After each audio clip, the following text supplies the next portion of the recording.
In a world where beloved intellectual properties are forced to be alone and kept separate from one another against their will, two men intend to break them free of this oppressive regime and bring these franchises together through the medium of crossover fanfiction. This is Crossover Quest!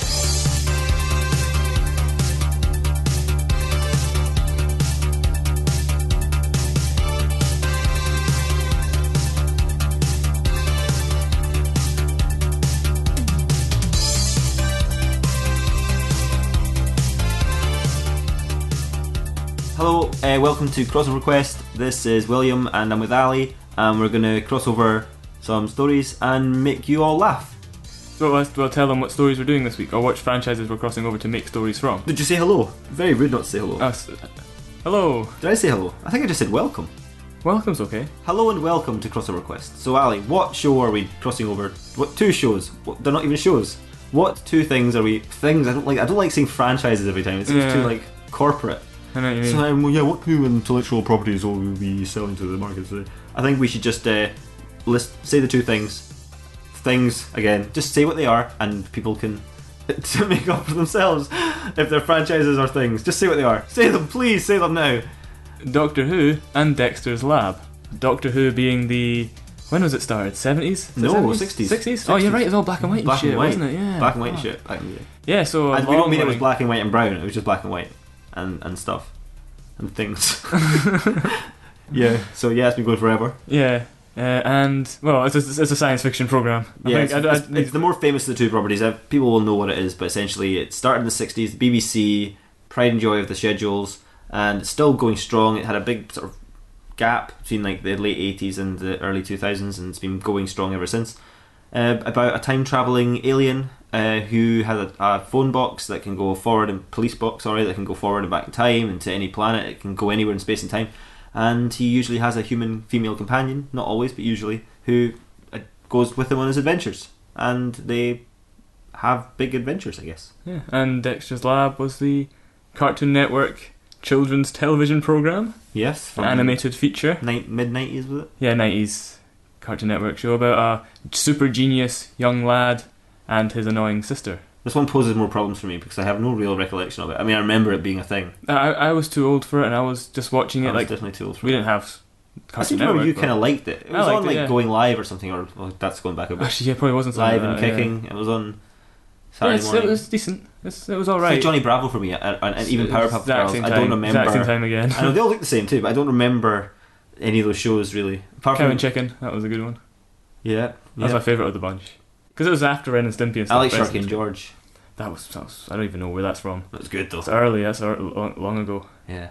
So anyway, was it good, Sharky and George? I liked it. I liked the music. I liked it. We used to watch it religiously. It was on before school, I seem to remember. Yeah, it was really early. Yeah, really, really early. So early, I think it might still been for the adults. It was that early because it's a bit edgy. I think it was so early. Edgy? I don't think it was. It was so early. It was so early that if it was on today, it would actually be taking the place in the schedules of like some sort of quiz thing with a washed-up actress doing the quiz. Oh, like one of those phone-in channels. They're awful. Yeah. Do you remember the one we watched where it's like Emily Booth? Oh, that's right. Oh, that is the doldrums of media right there. So terrible. But no, Dexter's Lab. I don't know much about it. I remember it had quite a stark aesthetic. But yeah, I'm much more familiar with Doctor Who, as are you probably. Let's be honest. Yeah. Well, I don't know. Up until a few years ago, definitely. Yeah. Up until a few years ago, I was watching it quite religiously. I enjoyed it. I actually, the last time I watched Doctor Who, I watched it all throughout David Tennant. I watched the series with what's his name? Christopher Eccleston, yeah. And I did watch it as a kid, and I liked John Pertwee ones. We had videos of them, and I liked them a lot, and didn't really have familiarity with much. I didn't follow it much as a kid, but no, I remember it being on. I remember the guy with the blonde hair and the cricket jumper, and then you had the. I remember Sylvester McCoy. He's the last one I remember. I do actually remember watching those when they were on TV. I just don't remember much about them, but yeah, David Tennant was quite good. There were some great episodes there, really well done. And then there was who was after him, Matt Smith. Yeah. Matt Smith was really good. He was a really good doctor, but the episodes got really silly and I thought it went down complicated. I couldn't follow it, man. And I'm a grown ass man. It's supposed to be for kids as well, but I couldn't follow that shit. And then so I kind of fell off with it. And then Peter Capaldi took over. And to be honest, I haven't actually watched any episodes he's been in. Me neither. No. Although I really like him as an actor, and I think he's probably brilliant as Doctor Who. But the show seems to be skewing. No, I've not heard anyone mention it. Like it's definitely not as popular as it used to be. Possibly not, but I really, really liked the episodes where they had those Christmas specials and the anniversary episode with loads of doctors and stuff. I thought that's a class act, all of that. That was excellent. Good television. And then I stopped watching it entirely, just straight away stopped watching any more of it. But yeah, still plenty to go on. And Dexter's Lab, yeah. Dexter had an annoying accent. Yeah, he's like a nerd. There's going to be No, some he was a nerd. He was like it was supposed to be make a Russian, like, I don't know. Stewie Griffin ripped off a lot from it. Oh, really? Well, I don't know if it ripped it off, but it's very similar. No, I never picked up on that. Possibly because I've never seen an episode of it, I'm going to be honest. Don't think I have. So yeah, some artistic license will be had in my story, most likely. Well, either way, we've written stories that have crossed over both these things. Yep. And we're going to read them to you. Yes. Yeah, I mean, yes, of course. Right. Okay, so that's settled. We've written stories involving Doctor Who and Dexter's Lab, and we're going to read them to each other. Yippity-you. Yep. Okay, as long as they're clear. Sorry, I was coming off like David Brent there. Yes, Ali, yes. I've written a story, okay?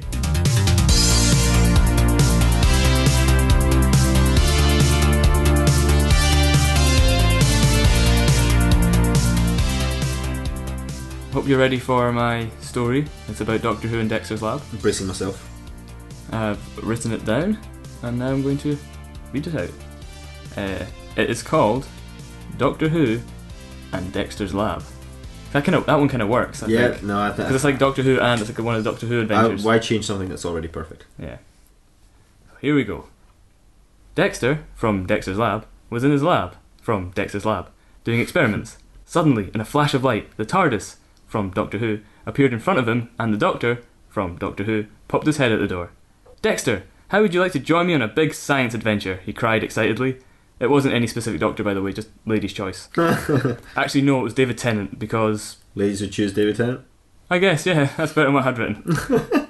"Certainly," said Dexter, and he just jumped right into the TARDIS. You would, though. You would. Yeah, I think, yeah. No, you would. Come on, it can go anywhere. Yeah, you would. Maybe he's aware and he's a fan. Yeah, well, of course, if you didn't know what it was, you wouldn't... A strange man in a box going, "Get in, I'll take you to all your adventures around the world." Little boy, by the way. Younger than most of his companions. But.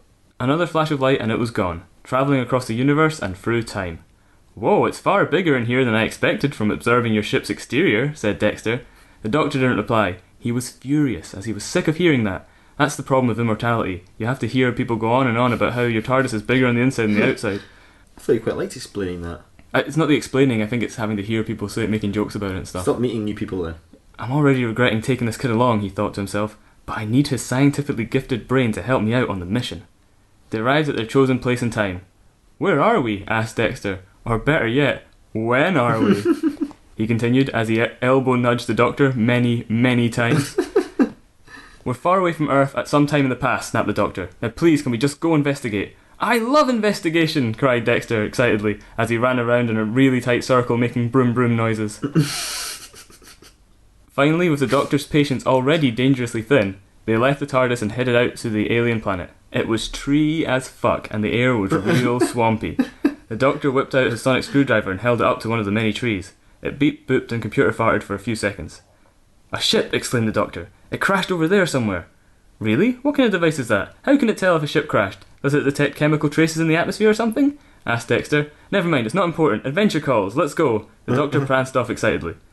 Everyone's excited all the time. They should be, they're on an alien planet. After hours of searching, they came across the crashed ship. It was a mess. Trees and shit everywhere. The ship was half buried and the rest was covered in dirt and tree detritus. "Careful now, Dexter," warned the Doctor. "There could be any manner of monster in this old ship. Daleks, Cybermen, or some kind of original one-off monster, so keep your eyes peeled." They cautiously entered that busted-up old fellow through the side door. It should have been automatic, but the crash had rendered it non-functional, so Dexter had to invent a way to open it. But he did, so everything was cool. "That's some good inventing, Dexter. I'm really glad I brought you along," said the Doctor. "Yeah, my head is like your TARDIS, able to hold a lot more than it looks like from the outside. Eh? Eh?" replied Dexter, elbowing the Doctor again.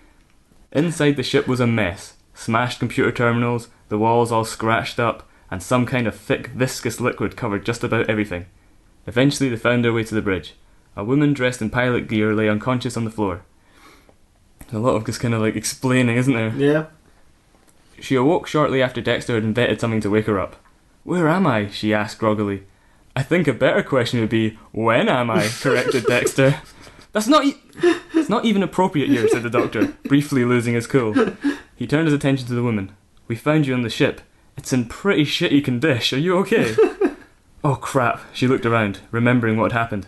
I'm fine, but my crew are in trouble. We were returning from a mission when some kind of beast attacked us. It must have stowed away at the last port. I didn't get a good look at it, but it attacked my crew real bad. Dragged one of them out of the ship. She broke down crying. The guy that got dragged away by the monster was her boyfriend. Of course, yeah. And I wrote a wee unhappy face. Don't worry, we'll get them back, said the doctor comfortingly. The two science boys walked through the forest, looking for clues as to the whereabouts of the monster. Where are we going? Asked Dexter. Nearest village, replied the doctor curtly. Dexter smiled slyly. When are we going? What are you talking about? We're going now. The doctor noticed Dexter's smile. Oh, you're doing that whole when thing again. Very good. Dexter spotted something amongst the trees. Over there, the monster! The doctor carefully moved to where Dexter was pointing. This isn't the monster, he called from behind the bush. It's some kind of bear man, but it's dead. Mm-hmm. These must be the inhabitants of this planet. How did it die? I don't know, but it doesn't look pretty. He was fucked to death, came a distressed voice. A man had snuck up behind them. Fucked to death by that fucking succubus. He was pissed. And Han Solo. It was Han Solo from Star Wars. Han Solo from Star Wars, cried Dexter, celebrity guestily. When are you doing here? That's it. Once we're done here, I'm not taking you on any more adventures. I don't care how good your inventions are, you're an insufferable little twat. That is insufferable, I love it. Dexter looked down at his feet sadly. Yeah, so there's this mad, sex-crazed demon woman around, fucking Wookiees to death. She's had a way of me too, a lot. She even tried to recreate that scene from Titanic. What, with the hand in the steamy window in the car? Asked the doctor. No, the drowning scene. She tried to drown me, and boy was she getting off on it. Just bare-knuckle boxing her old box till it was swollen shut, with a poor defenceless womp rat still inside. I think I know who it is. How did you survive? Asked the doctor. I'm Han freaking Solo. Big swinging dick jizz factory handsome Han Solo. I don't know how the womp rat made it through though. That explains everything, said Dexter enthusiastically. No, screamed the doctor, right in his face. Don't go trying to be a good psychic now. Me and you are done. Suddenly a horrible scream thundered through the forest. That's her, said Han, scared as fuck. We've got to stop her, said the doctor, and they ran off in the direction of the scream. As they neared the source of the blood-curdling screaming, the number of Wookiee dead bodies lying discarded rose and rose. Each mangled carcass in worse condition than the last. Each Wookiee penis more pulverised than the last. Each piece of Dexter's innocence more shattered than the last. They waded through that waist-high pile of dead Wookiee to find Samantha from Sex and the City, just straight up rough-riding a whole slew of chew. Baka. Leaping from one used-up Wookiee husk to her next prey. I love it, he's become an actual monster, it's brilliant. This place reminds me of Manhattan. So many Chewbacca's, she said as she... Shut up! She said as she reverse cowboyed a young Wookiee's pelvis into the ground like a pneumatic drill. Reverse cowboy? Reverse cowboyed a young Wookiee's pelvis into the ground like a pneumatic drill. Dear God, she's terrifying, cried the doctor. What's the plan? Asked Han. The doctor thought in silence for a while, his eyes darting back and forth as he formulated his plan.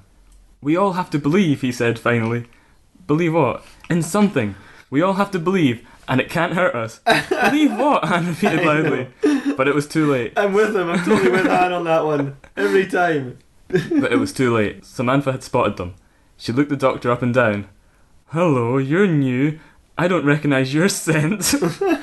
I've been beefed by every species on record. I recognise their pheromones like a Chanel counter. But you... She sexily walked up to the doctor. Vagina first. Run, warned the doctor, and the group bolted back through the forest. Do you think you could take one for the team? The doctor asked Han as they dodged branches and logs. Typical running through the forest stuff. Take one for the team? Are you kidding me? If it hadn't been for me not fully defrosting from the carbonite, there's no way my dick would have kept its structural integrity. I'm all thawed out now. She'd smush me like a raw sausage. Samantha slid her way through the forest after them, her aged hands grabbing at branches. Slithered are doing better. Oh, yeah. Her aged hands grabbing at branches suggestively, and snapping them out of her way, suggestively. It's no good, cried Han. She's got your scent. You're as good as dead. I could easily invent something to mask your smell, said Dexter humbly. The doctor thought about it. He had been so harsh on Dexter, but he felt it was justified. Don't be so proud, the kid wants to help you, yelled Han. And so, Dexter invented something to mask the doctor's scent. They hid behind the Millennium Falcon's wreckage and watched Samantha desperately search for her prey. Frantically pulling at foliage, breathing heavily, bodily fluids just pouring out of her. Finally, she wandered off out of sight. "Thank God she's gone," said the doctor. "Where do you think she went?" asked Han. "Don't you mean, when do you think she went?" quipped Dexter, arms outstretched like an aeroplane, running around making meow noises. And the doctor, who owed his life to him, just had to stay quiet and put up with it. Samantha wandered through the forest, confused that she had lost the trail. She was frustrated as this was her first time not ravaging a source of pheromones. "Where are you, new boy?" she said as she searched the thicket. "I've got a killer case of blue clit." She noticed something sticking out from behind a bush, a big, tall, blue box. She walked over to it, initially attracted by its phallic shape, and I won't tell a lie, she liked the challenge. But as she inspected it and discovered what it was, she realised the potential and powered up the TARDIS. Samantha was spoilt for choice. She had the entirety of existence to choose from. "I think I'll go fuck Hitler," she said to herself with a satisfied smile. She didn't even know who Hitler was. She was from a different time and galaxy. "I think I'll go fuck Hitler." The end. I think that's your best story yet, man. I really do. That's so good. A sequel too. Yeah. Oh, wow. I'm glad you enjoyed it. Oh, it's brilliant. That was so funny. I love Samantha. She's going to be in every story you do now, isn't she? No. Oh. So was that the Doctor's mission, to kill her all along? I don't know if he knew what his mission was when he went. I realised that halfway through reading. I'm like, where's he going? What's he up to? So what did he need Dexter for? He said he needed his scientifically gifted mind. So they're basically waylaid. But that's what happens to the Doctor, isn't it? He sets off on an adventure and then say, "Hey, we're going to go." He always says he's going to go somewhere nice, like, "Oh, we're going to go Venice in the 1600s." Like, you've been there like 50 times, mate. Seriously, why don't we go fucking Cardiff, eh? Cardiff in 2012. Let's do that. That was a bad Welsh impression. I don't even know I did Welsh. No one Welsh in the show. Never mind. So, oh yeah, Torchwood was all Welsh. Yeah, Torchwood is the Welsh one. Yeah, that was good. But yeah, still excellent. Actually, no, yeah, Jack Harkness should have been in it. But apart from that, it was really good. I really enjoyed it. I liked the fact that it crossed over with another crossover story. That's the first time we've done that, isn't it? 4, because it was Samantha, it was Sex and the City and Star Wars. Yeah, you're right. Sequel though, yeah. Is that the first time we've done that? Yeah. So that's a sequel to last week's story. Yeah. With a bit of Doctor Who on top. Very good. And Dexter's Lab, don't. Oh yeah, and Dexter's Lab. Yeah. Very funny. I like Dexter's character a lot. He was hilarious. I would actually want to see more of that. He wasn't like that in the show at all, was he? No. Yeah, you made him into like a child. It was really good. Yeah, he was very belligerent and hilarious. I like that. And yeah, it was a very funny story. Oh, thanks, man. Samantha is fucking gross though, isn't she? I mean, the one that we've created is so gross. I was trying to like pretty her up a bit. You say aged every time part of her does something. Her aged lips, her aged nose, her aged hair. Age old ones. Yeah, and age old. But also the blue clip, which I know what that refers to. I just find the image of it in my head seems like some sort of gangrene sort of thing, and also the way that you're. Oh, you know what? Actually, I don't want to talk about Samantha anymore. I'm starting to feel a bit nauseous. That's the whole point, though. Plus, she might be in my story. She's like it's like horror. It is. She's become a supernatural being. They've tried to kill her. I mean, she's killed hundreds of Wookiees. They've tried to overpower her, and they can't. She's super powerful. I mean, she did fuck a Rancor. Let's not beat around the bush. That happened. I mean, they're big creatures. Luke was lucky when he killed the Rancor. If he'd missed that shot, it would have eaten him. Jedi Master would have eaten him, and he would have done nothing he could do about it. Why did he throw a rock instead of like Jedi mind tricking the door shut? I don't think he can Jedi mind to push a button. You can't Jedi mind push a button? I don't think anyone Jedi mind pushes a button. Because if they could, then remember the bit with Qui-Gon Jinn and Obi-Wan fighting thingy? They would have pushed the button to open the thing. That's a good point. They would force fields would work on them. They just push the button. So yeah, for whatever reason, the Jedi can't push a button, but they can lift a fucking X-wing out of the swamp. So on the first day of training. Maybe they can only lift a mass or move a mass. They can't like do intricate things in that mass, like press buttons. Possibly. So yeah, if you guys tuned in to listen to, don't touch that dial. If you guys tuned in to listen to, I can't remember what we did there. What you did. Doctor Who and Dexter's Lab. This is not last week's episode. We're not doing Star Wars again. It's just an Ali story. Why would you start listening halfway through a podcast? You can start, if you're just tuning in, you can start from the start. You've got complete control over that. It's not. No one listens. It's not live streamed or anything. Before I start my story, can I just add for full disclosure that obviously, as the listeners and readers know, we're both preparing our stories in advance, and we're not hearing each other's stories until we record. So any similarities in our stories I'm just saying, you're grinning sagely, but I'm just saying, because I'm not saying my story has elements of yours. We should say this. I should say this every week. I should add a 10-minute section at the start each week of me explaining, like a full disclaimer. If the two stories are similar, we can't help it. So yes, our Star Wars stories both had Han Solo in them, but did mine actually? I think you mentioned briefly. At the end. Yeah, going back to that again. So I'm going to tell my story, and if anything, this little conjecture here, this little bonus bit of information, bonus bit is it proves beyond a shadow of doubt that I am indeed writing my stories in advance. Because why would I bring that up if I wasn't? Oh, okay. Unless I was planning. Unless someone who do that would be planning to rip off your story, that would just be. That would be what it is. Deplorable. So just as well I write them. But then again, because I write them, there might be similarities. I'm just saying, you can't win. You just can't win, can you? Right. So, my story is called Dexter's Lab and Doctor Who. Who are you? All right. No, good name. I like it. Yeah, and it's called Who Are You, and it's not. Oh, damn it! I was going to say it's not spelled the same way as, but there's only one spelling for who, no matter what it means. H-U? Who? H-U-E is what I've written. Hugh. Who are you? So, so it's going to be some colour themes in this episode. I wasn't reading it properly. That whole bit, I should really be more familiar with my story once I read it. I read it once and don't read. I write it when I'm half asleep. Only do it when I'm half asleep, and then when I read it, it's fresh to foggy, you. It's fresh, yeah. So Doctor Who, Dexter's Lab and Doctor Who, Who are you? All right. So Dexter's in his lab. Dexter's this little kid, and he's like, he's got a Russian accent apparently, and he's making science in his room. He's like, science, make the science, 1, 2, 3, and all this. He just likes to hum a tune. He's got this annoying sister, but she's away. We're not going to be in this story for very long, so you don't meet his family. His mum's upstairs. You can hear the lab is in the basement, but it's one of those like American basements with a window, like a little window up high, so you can climb in and out. But anyway, he's doing his lab stuff and making science, and he's like, "Oh, what'll I make today? I want to make a chair." And he thinks, "Oh, Dexter, you're thinking too small." He goes, "Okay, a time machine." And he goes, "Yeah, that's more like it." He goes, "How do I make a time machine?" He goes, "Well, it's theoretically possible." Dexter talks to himself. That's how he works. It's almost like there's two of him. He just kind of bounces ideas of himself to do the science. It helps to do that, actually. If you're ever doing science at home, just talk to yourself, and people will believe you're a scientist. It's very, very obvious. So he wants to build a time machine, but he realizes it's not that easy. Maybe I should just build a chair. He's like, "Come on, man, come on, the chair. There's chairs upstairs." He's like, "I know, I don't have a chair down here." He's like, "You got a stool." He's like, "I could build a better stool." He's like, "All right, man, seriously, are you a scientist or a carpenter? What is this? A better stool? Is that the best you can do?"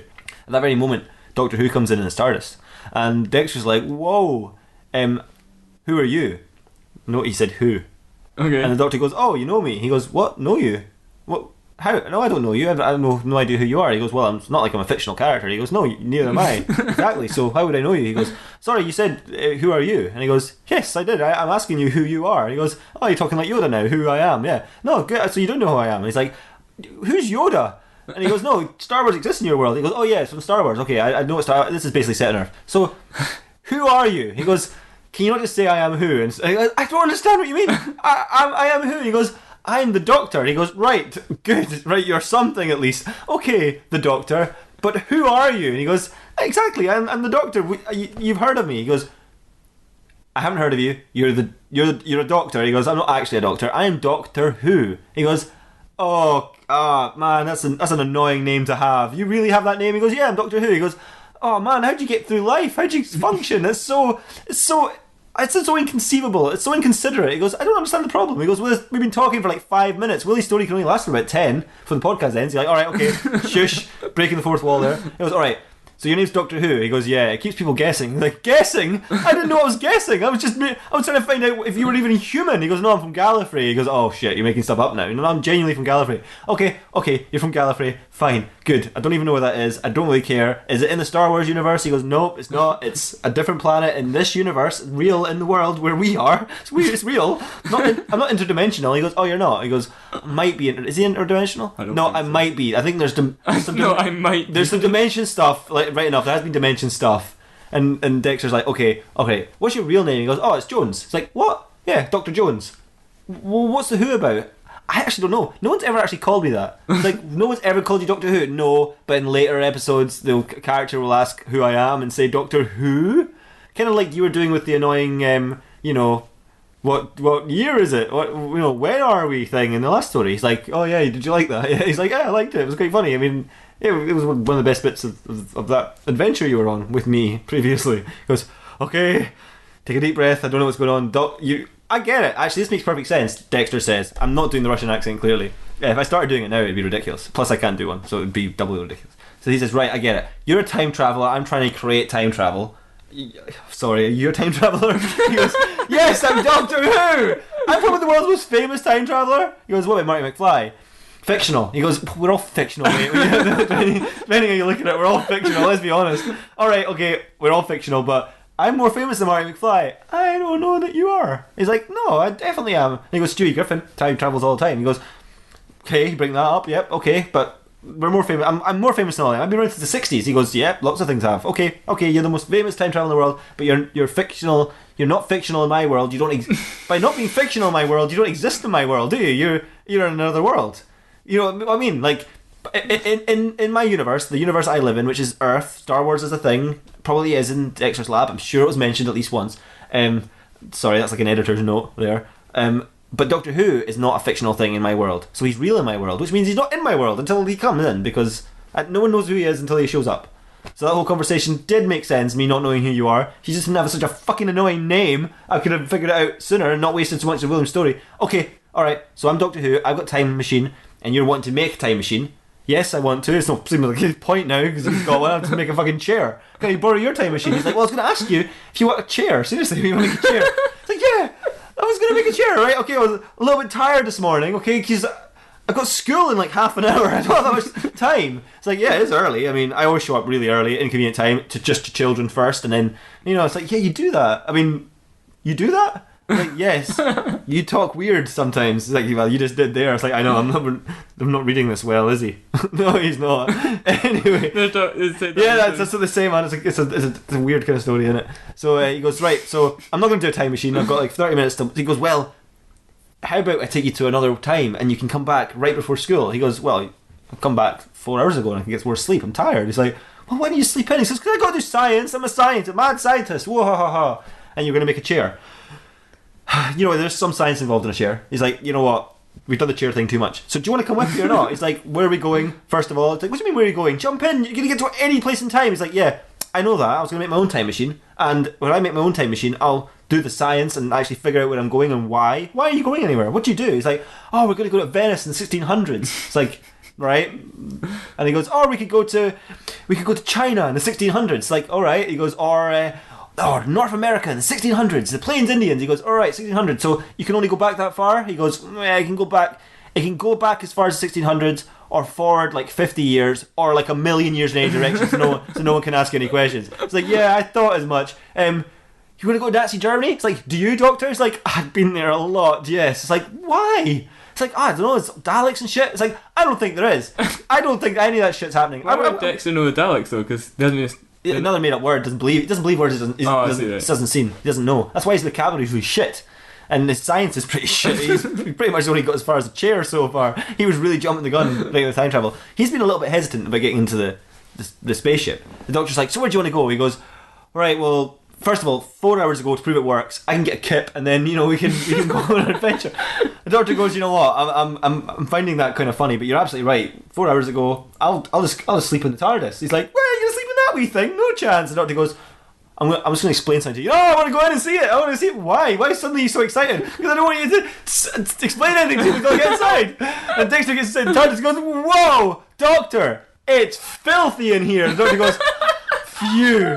I knew I was going to like you, Dexter. And Dexter goes, what else was I going to mention? Like, the fact that it's so filthy and there's mess everywhere? He goes, yeah, you're right. I should tidy it up. He goes, it's disgusting. There's like Ebola on the floor. There's like 3 separate Findus crispy pancake boxes, all gungy around the corner. You over microwaved that one, but you still tried to eat the middle of the carcass. Disgusting. Just like, hey, what do you think I'm going to eat? I'm travelling through space and time. Like, well, anything ever in history you could eat.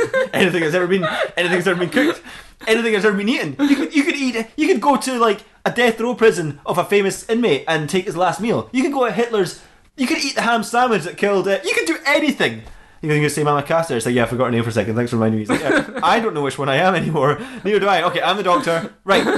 Dexter goes, right, Doctor, right, we've been in the same room, we've done nothing, I've had my kip, no, we haven't had the kip yet, right, kip. 4 hours later, Dexter's like, oh, good sleep that, yeah, and school's not for another half an hour. Half an hour? Doctor, we haven't got time to travel around the whole world.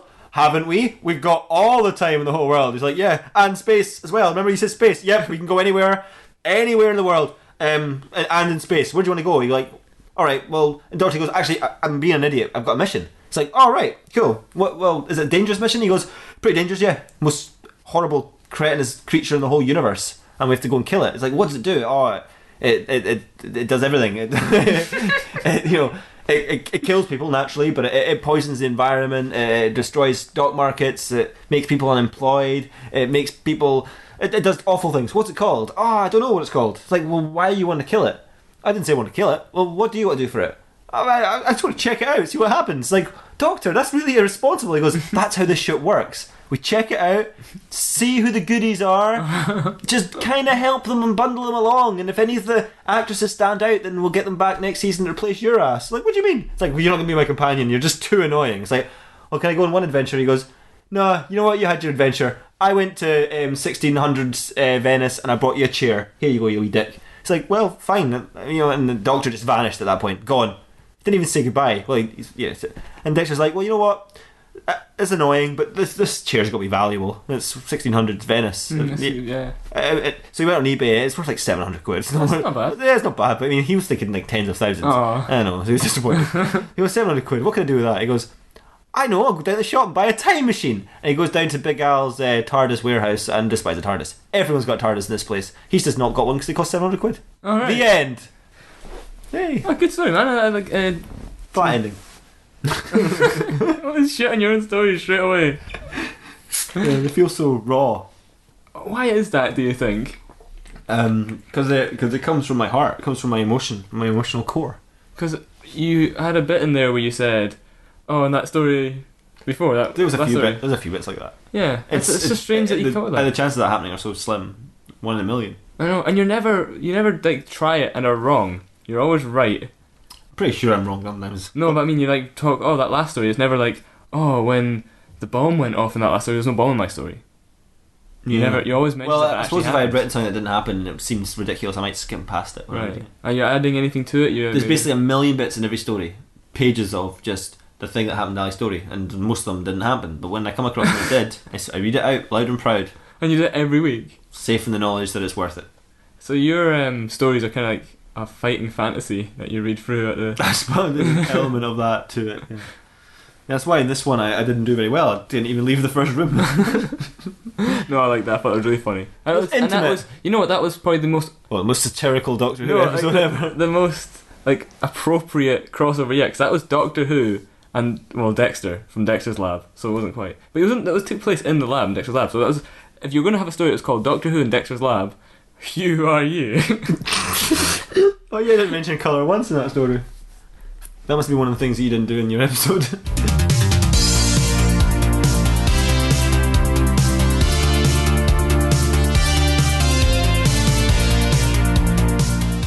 Well, there you go for another week. You get 2 stories, 2 brand new stories to listen to there. Yep. You can listen to them again if you want, or you can never listen to them again. You can never have listened to them in the first place. Well, they've actually got their value for money.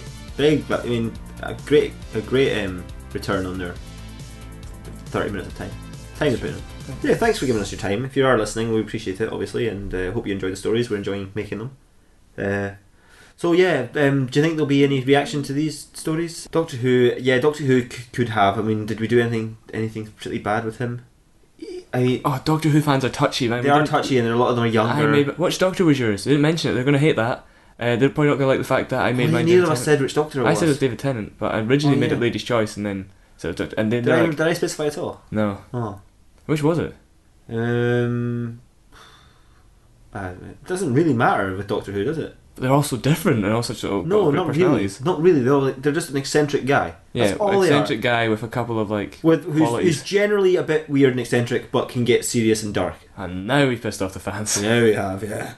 And Dexter's Lab, I don't know what the fan base of Dexter's Lab's like. Probably pretty fervent, They're probably like, a vocal minority or a very quiet majority is what we're going to get. From maybe Dexter. that's what it's made. It's a quiet majority. I'm sure there's people our age or younger than us who very much should be they would be a bit fondly younger than us, wouldn't they? yeah, late 20s. Will definitely fondly remember it.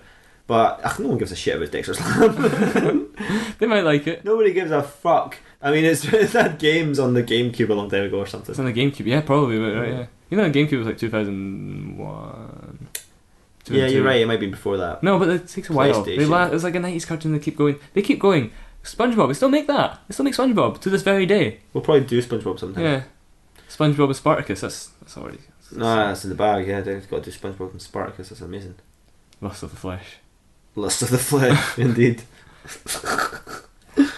So yeah, we hope you'll come back next week. Please come back. We have another 2 stories for you based on. To be honest, if we're making these and no one's listening, there isn't any point. We don't need a lot of people to listen. Just if there's a handful of people that are enjoying it, that's good. Okay, so next week we've got another couple of stories coming your way. Cool. And the crossover, the 2 things, 2 things. are going to be Jurassic Park and Juno. Ah. No, we're not finding Juno, eh? No, that's just... Yeah, whatever. Let's do it. I mean, it shouldn't just be 2 things we really like and that are really geeky and work really well. I think that's a good idea. Juno is like, oh yeah, I remember Juno. She's annoying. That's going to be annoying. It's going to be good. Yeah, I mean, we can technically have Michael Cera ride a T-Rex, get eaten by a T-Rex, or have Kim Cattrall fuck a T-Rex. We can do any of those things. We're completely free.